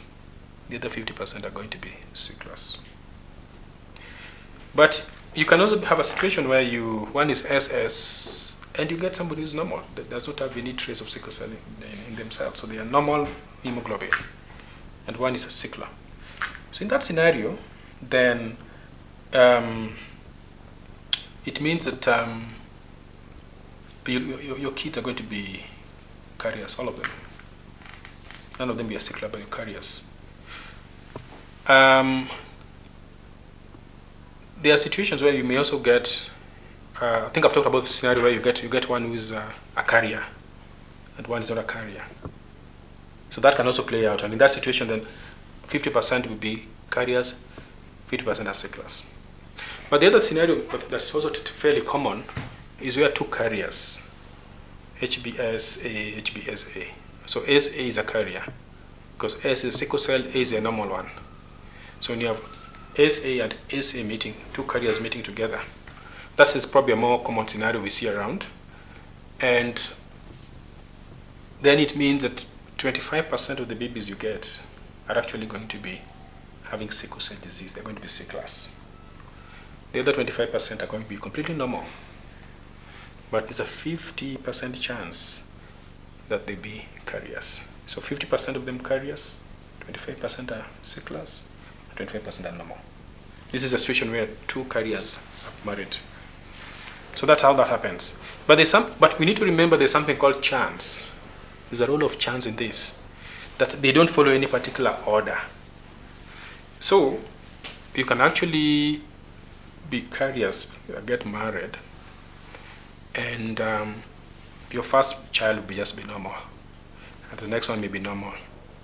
Because remember that those proportions play out for every delivery. They don't follow the order. It means when you get pregnant right now, if your husband was a carrier and you're a carrier, in that particular pregnancy, there's a 25% chance that pregnancy will be normal, 25% chance there will be a sickler, and 50% chance there will be a carrier. If you got pregnant again we talk about the chance for that pregnancy again. Not that now there's an order, because so the fact that you got a normal child in the first one doesn't mean the next one will be a carrier. You can never predict what they come. That chance applies to that pregnancy again. That's same pregnancy you're carrying now, 25% chance normal, 25% chance sickler, 50% chance carrier. You can never predict. So you can find a couple, they're both carriers, and they get 3 children, and all the children turn out to be sicklers, or all the 3 turn out to be carriers. But you can also get all the 3 and they are normal, because you can never predict what becomes the next pregnancy. It's purely chance. And so that takes me back to the first question that I answered about what sickle cell anemia or sickle cell disease is. And we said that in the inheritance of sickle cell disease, that both parents contribute the sickle gene, the abnormal hemoglobin gene. So that for you to be a sickler, or so you have sickle cell anemia, it means you get this one of the abnormal genes from the father and one is from the mother. So you have two abnormal genes, okay? A pair of abnormal genes, each contributed by one parent, each parent. Then you are a sickler, or you have sickle cell anemia. A carrier is somebody who only has one abnormal gene, the other gene is normal. So this abnormal gene could come from either parent, and the normal gene can come from either parent. So assume the mother is normal, they don't have sickle cell on them, or they probably even a carrier, and the father could be a carrier. Maybe we were saying that even carriers can get normal kids. Carriers can also get carriers. Carriers can also get children with sickle cell anemia. So a carrier has one normal gene, and the other one is abnormal. The difference, again, in terms of clinical manifestations, that it's sicklers, those who have double genes for S, that normally manifest symptoms. The guys who get complications are people who have sickle cell disease. They're the guys who begin, and they can manifest very early. By the time they're turning 6 months, already probably they're already having pain. The commonest presentation in children, by the time they're even 5 or 6 months, is swelling. You find their hands are swollen, their feet are swollen. We call that a hand and foot syndrome. In the more medical term, we call it dactylitis, okay? So they can have those swellings happening. In fact, that's how we're able to pick them much earlier, just having their limbs are getting swollen. Then, of course, they tend to have these chronic pains and the other complications I told you, which can be almost every system of the body can be affected by sickle. I didn't mention the kidneys. The kidneys are also one of the other places that they can also get affected by, and some of them can just be passing blood in urine. At some point, they may even get kidneys failing. And so a lot of things can happen around all the organs. A carrier, on the other hand, usually should live a normal life. They hardly manifest any symptoms. The only thing about a carrier that they can transmit that gene to their offspring. And it may happen that their offspring may also get somebody who's a carrier, and so eventually they may end up with a sickler. But a carrier as a person should, mostly they live a normal life. Actually, how we are even able to tell the parents' sickle cell status, usually through their kids. Because you find a very healthy man, a very healthy lady, got married, a church wedding, they get their firstborn, who comes at the age of 6 months or so, and they're having dactylitis, the swelling, painful hands and feet. We do a test on them, the babies have sickle cell disease. And then that's that, and then we look back now to the parents. And that's when the parents test themselves, and sometimes they realize they're both carriers. They didn't know. They just didn't know, because they've led a normal life. The mother even carried a pregnancy normally, delivered normally, no complications. And she goes about their life normally. So most carriers don't even know they're carriers, unless you're able to do that. We do a premarital, do some sort of premarital testing and counseling. Yeah. So the question about couples, and I like it that you mentioned that couples are normally encouraged to go for an HIV test before they get married.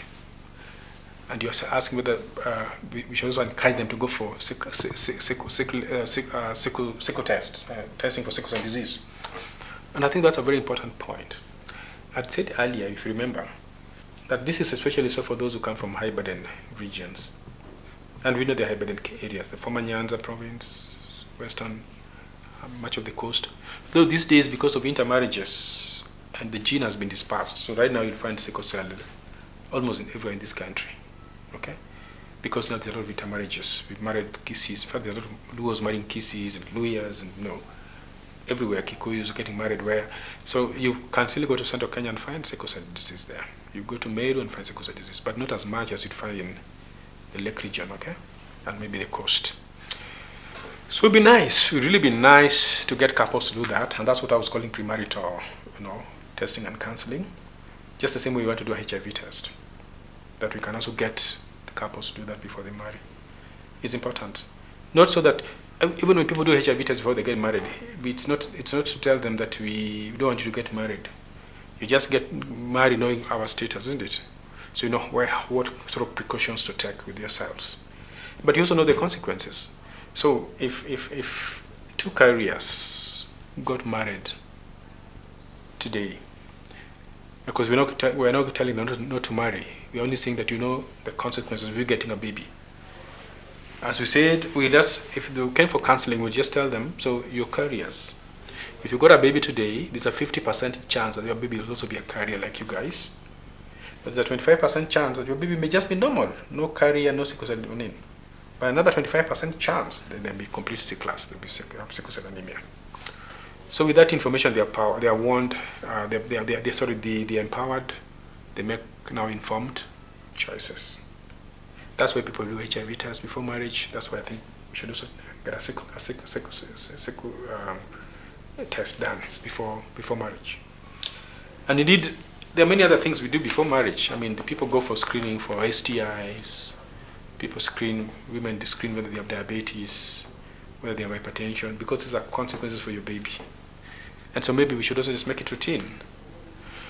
Again, in developed countries, and this is interesting, a country like Germany has a population of about 83 million people. You know the population of Kenya? It's just about 50 million, isn't it? So Germany is about 83 million people. The entire population of Germany has just about 3,000 people living with sickle cell disease. But because they realize the importance of screening for this condition, the country screens for sickle cell. It's a mandatory screening test for everybody.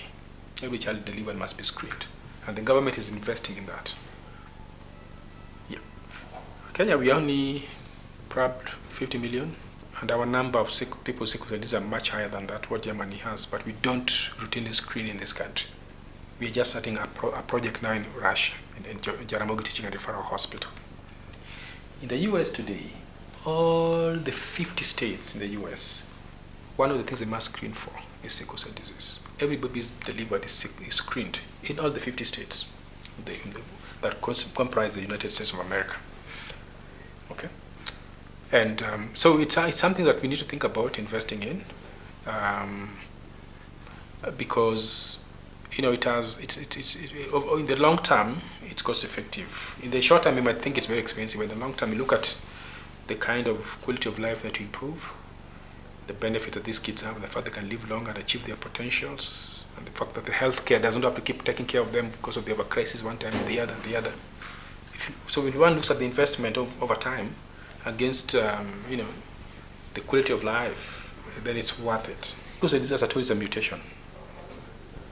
It's really a mutation. And what is a mutation? A mutation is just when, say, a specific sequence of genes that code for a specific protein gets that sequence altered, so that eventually what the protein that gets produced is not what was originally intended. And that alteration can happen for other reasons. Maybe a sequence there got deleted out of that gene, or something else got inserted, or by mistake, instead of putting A, the body sends and put B. That simple change. Instead of A, then you insert B in that sequence. That makes it. For example, in sickle cell, as I told you, there are things we call amino acids, and one of the things that get replaced is one called glutamic acid. Just in one point, so actually we call it point mutation, because just one specific area. That one amino acid called valine comes and replaces glutamic acid, and that's it. One has sickle cell disease. You see that? So that's a mutation, because what the proteins that the body is finally producing is not what really was intended. Something happened, something got substituted or removed, okay, or altered, okay. So that's really what sickle cell is about. So it's a mutation, but it's genetic. So one is already born with it. It's not anything that you acquire later on in life. And so the second part of the question is about transfusions. So there are many reasons why somebody may get frequent transfusions. Of course, as I told you, that some patients with sickle cell disease can actually get their blood breaking down pretty fast, and especially when we subject them to certain conditions that make that blood cell break down or clog up vessels.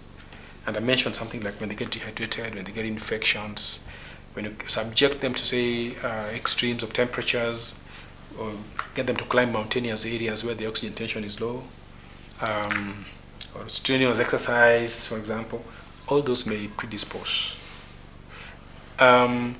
So if they have an infection that's not sorted out, for example, and they begin to hemolyze, they can actually just break down, and the HB becomes pretty low, and you have to transfuse them. Sometimes they get a crisis we call sequestration, where the spleen, now the spleen is this organ on the left, which normally plays an immunological role. It helps clear some of these infectious agents from your body, okay? Normally, it plays that role. Those who have no sickle cell, one of the reasons why your body is able to fight a lot of some of those bacteria and other things is because you have an intact spleen that is functional. Somebody born with sickle cell disease, actually by the time they turn about 5 years of age, they may have a spleen there that's okay. Anatomically, they have a spleen, but functionally, it's almost useless, not serving them, because it has undergone multiple infections. So as I told you, infections are like the tissues are dying. Okay, so the spleen has undergone multiple infections to a point now they have what we call functional hyposplenism. Spleen is just there, but not helping much. In fact, it actually may be more harmful having that spleen, because what then it tends to do is just clog any blood. Your blood in the body just goes and pools in the spleen. It just stays there. And maybe the spleen it just breaks. And the spleen just becomes big and big. So you can have this. Normally, you're not even supposed to feel your spleen. It's something hidden up there. Your ribs actually cover it. But now when you're having a spleen that's so enlarged that it's round there, almost around the pelvic region, it's so big, full of blood, okay? And so we call that a splenic sequestration, because blood is sequestered within the spleen. So you see this person has all this blood in the spleen, but they look pale. They're actually pale. They need a transfusion. So you can transfuse them. Much of that blood still goes back, gets put in the spleen. You transfuse them again, and you transfuse them again over time. So that can also make them get a number of transfusions. The other thing that may make somebody, a sickler, get multiple transfusions is sometimes the bone marrow. Remember, the bone marrow is this part that helps produce red blood cells, that replaces what one loses from the system. It's bone marrow that produces that, okay? There are conditions that may make that bone marrow not function normally, so that the bone marrow is not able to produce red blood cells as is expected. One of them is certain viral infections, viruses that suppress your immunity and suppress the bone marrow. Some of them are exposure to certain chemicals like benzene and other chemicals that may suppress the bone marrow, or maybe exposure to radiation. So some of those exposures then can make your bone marrow not produce enough red blood cells. So what happens? You have to be transfused and be transfused. And sometimes if one is transfused, within a short time, they're looking pale again. You have to look for blood again. Okay? So we call that a plastic crisis. A plastic crisis. Or a crisis of its own, because one has to keep getting blood cells. And they can actually be discharged home, and within 3-4 days, they're back, because they're completely pale. They need more transfusion of red blood cells. The other category of patients that we want to put on, sometimes we call it hypertransfusion, because they have to be transfused. Are patients now who have had a stroke. Because some studies showed us that so patients who are at risk of strokes, or who had strokes, and we don't want them to get a subsequent stroke, sometimes you have to keep transfusing. We want to keep their HB up there around 10, okay? So that if the HB drops even by 2, we want to transfuse them. Assume the HB has been 10, and now you see it's now 8. We want to transfuse them because we don't want them to get another stroke. So one of the ways to prevent them getting another stroke is to transfuse them.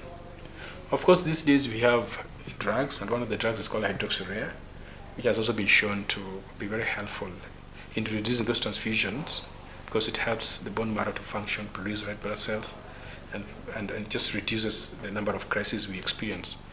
So these days we want to make sure that every patient is on hydroxyurea. In fact, for children now, we should be starting it by the time they turn about 9 months. We should be starting hydroxyurea.